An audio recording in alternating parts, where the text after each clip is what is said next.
Now I want to finish off the manageability section, show you a new tool that just hit the community. It's called Flow Auto Test, and it generates tests that test flows.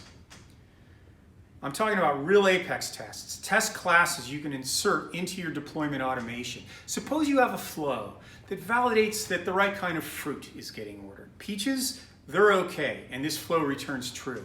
But if you try and put through an apricot order, this flow doesn't like that and returns false.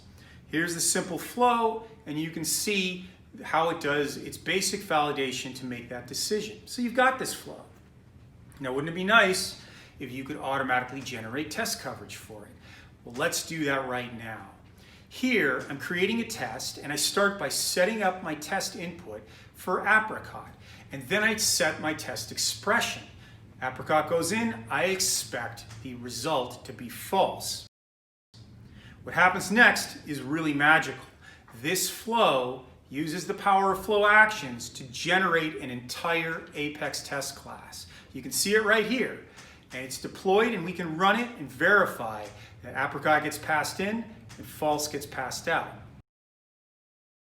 So let's suppose that months later, some well-intentioned admin in another part of the organization decides that this flow would really be great if it supported apricots too. They don't tell you about it, but they go and they save the change and they activate the flow. What happens next? When your deployment automation runs, this test will run. The test hasn't changed and it will fail, notifying you that something's wrong because this flow that you haven't touched in months is now returning unexpected values.